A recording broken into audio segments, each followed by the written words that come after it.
Let's talk about this brand new game I've been playing. I believe I'm the inventor. We call it the edible time bomb. Not apologetic. Nonsense. Thomas unfortunately had a furry convention to attend today, so he will not be with us. So I thought I'd take this time to talk about a little game I've been playing. We call it the edible time bomb. So go get yourself a nice fresh batch of edibles. Whatever you like, it doesn't matter. Take double the dose as soon as you leave. But make sure you have at least 3 stops to make before you go home. The rules are simple. Can you get home before your face starts to melt? Those are the basis of this. So basically, if you need to go by Walmart, if you need to make another stop at Dollar General, you have to go to the gas station. Can you make it home?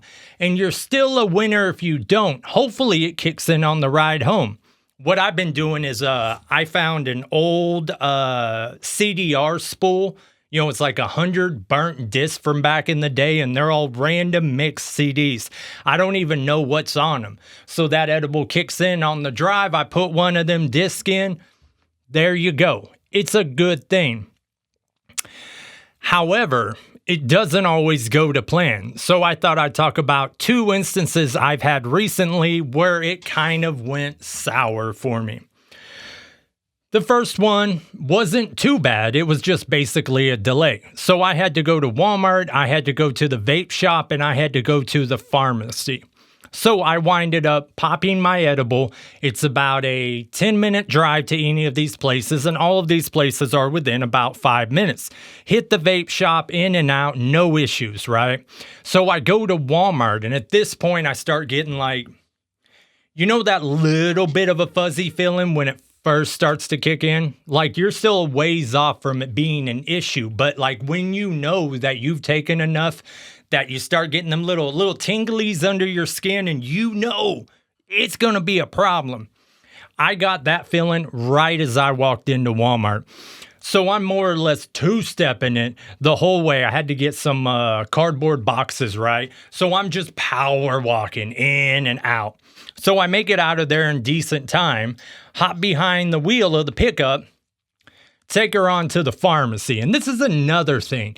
I hate people who have like 20 questions to ask at the pharmacy and they go through the drive-thru, right? The drive-thru is meant to, here's my name, here's my address, here's my date of birth, give me my shit, and I'll be on my way, right? Not this time. You know, I was like second car back, no issue. I knew it was going to be fine. And I'm sitting there for what seemed like 20 minutes. So eventually I get the stuff, but by this point, my face is entirely peeling off, right? Luckily, and that's kind of the key to this, you don't want to do this when the drive from the last place you go to your home is like 45 minutes. My drive was like 8 minutes. So after that, I hit a back road. I was great, but I hate being in the pharmacy looking like that while you're picking up, you know, other types of substances that the pharmacy is selling you. So that wasn't too bad a one. It did teach me to better manage my time, though. A little bit worse time. Anybody from my area will know St. Louis. And if I just left a place that sells edibles, you'll know exactly what part of St. Louis I was on. So the cluster in my truck, the thing that has the gas gauge, the miles per hour, you know, the heat gauge, everything, thing just went out on me. It's like the 3rd time since I've had the truck. The last time I got it rebuilt, got some bright red lights to match the truck. Looks pretty nice. You know, I'm sitting on Twankies. But the thing's going in and out. It needs to be sent off to be rebuilt again. So right now, I don't have a speedometer. So I'm just cruising in my truck, Vortec. I mean, it hauls balls. So sure enough, I don't know how fast I'm going. I'm just gliding around. All of a sudden, woo, woo, woo. So I get pulled over, but I'm straight. I mean, I took the edible, but I had just taken it. So I get pulled over, everything's straight. I'm legal beagle as far as that goes. But the officer took his sweet time 30 minutes almost, at least it seemed like. So by the point that he had pulled me over and talked to me and saw I wasn't doing anything wrong, to the point he gave me my my information back, I had that transformation. You know what I mean? Like, it was almost, to me, bear in mind, I was super paranoid. You can come in here, buddy. I was super paranoid at this point, but it looked like the double take. You know what I mean? Like, he saw me at first. I was straight as can be. Then when he comes back, he hands me my stuff, and then he sees a guy who was in the middle of melting. Luckily enough, he either didn't care, didn't notice, what have you.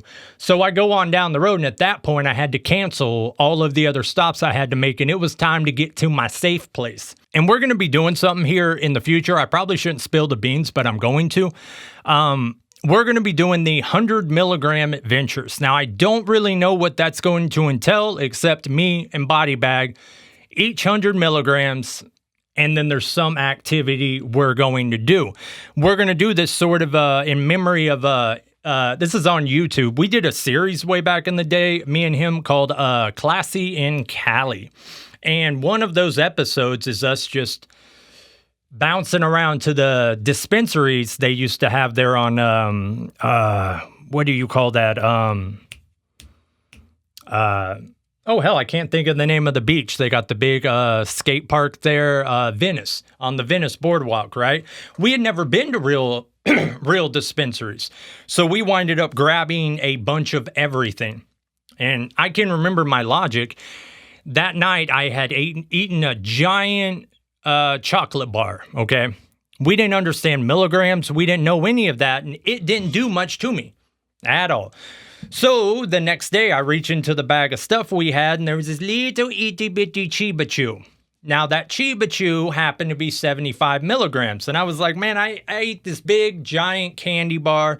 I can handle this little Tootsie Roll effectively.